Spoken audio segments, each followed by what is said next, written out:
Hello po mga kamangs, magandang umaga, magandang tanghali, magandang hapon, magandang gabi po sa inyong lahat. Welcome back po sa aking YTC.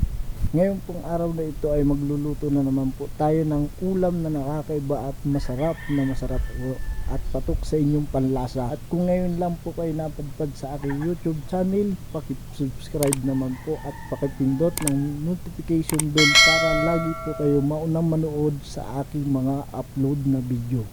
Maraming salamat po. Ngayong araw po na ito ay tayo po ay magluluto na tinatawag kong beef curry. Kung meron po tayong chicken curry, meron po akong beef curry. At hindi na natin ito patatagalin pa. Tara at ating panuorin na. Let's go! At ating inuna nga po mga kamangs ay ating ginayat ang balat ng baka at ang laman. Tsaka yung tinatawag nilang tuwalya ng baka o binubong. Dahil po yan ay ating munang palalambutin mga kamangs. At natapos na nga po natin gayatin mga kamangs, ngayon po ay ating pakukuluan naman yan hanggang sa lumambot.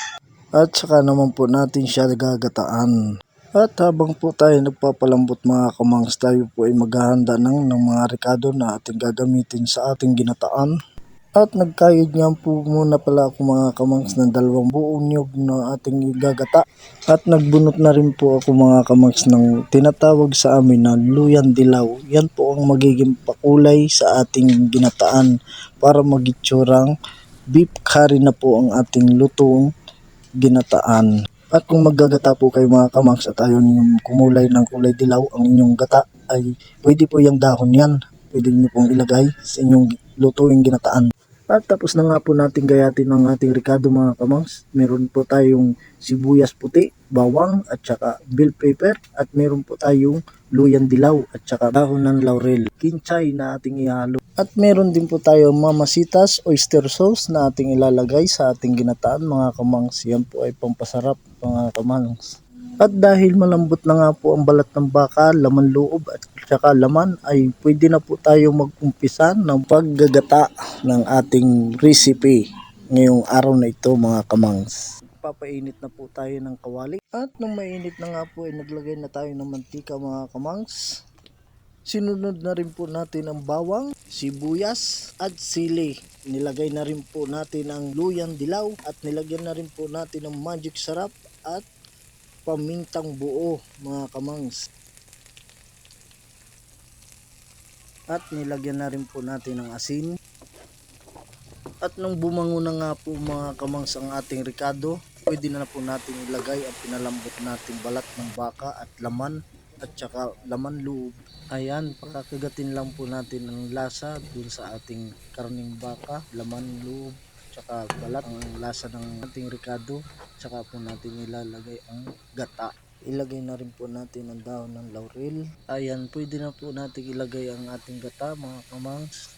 At isunod na rin po natin ang oyster sauce na ating pampalasa. At nang medyo paluto na nga mga kamangs at medyo mabango na ang lutuin natin, dagdagan pa natin ng pampabango. Lagay na natin ang bell pepper at saka kinchay. Yan na, perfect na po ang lasa niya mga kamangs. Panalong panalo na po yan mga kamangs.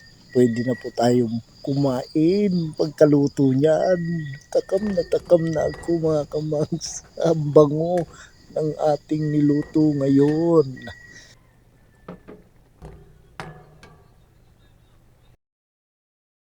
Ayan po mga kamangs, luto na po ang ating beef curry.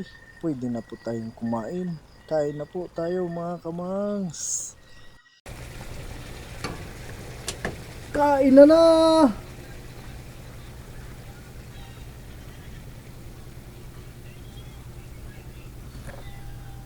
Tayo mga kamangs.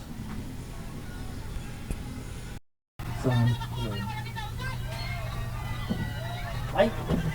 Oh.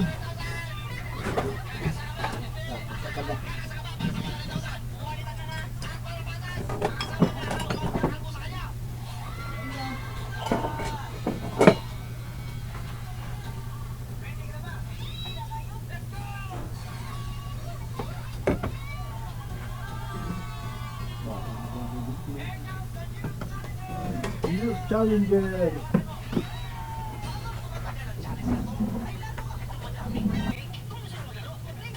Ito mga kamangs.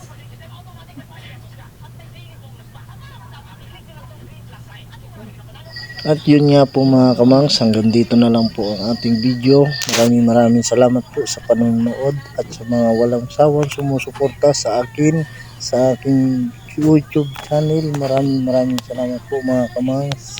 At sa mga subscriber ko po, maraming salamat po sa inyong lahat mga kamangs. At kung ngayon ka lang po napadpad sa aking YouTube channel, paki-subscribe naman po at i-like at i-share niyo po ang aking video. Maraming salamat po mga kamangs. At i-follow nyo na rin po ang aking Facebook page mga kamangs. Maraming salamat po sa ating mga followers dyan, ng mga sumusuporta, solid support mga kamangs.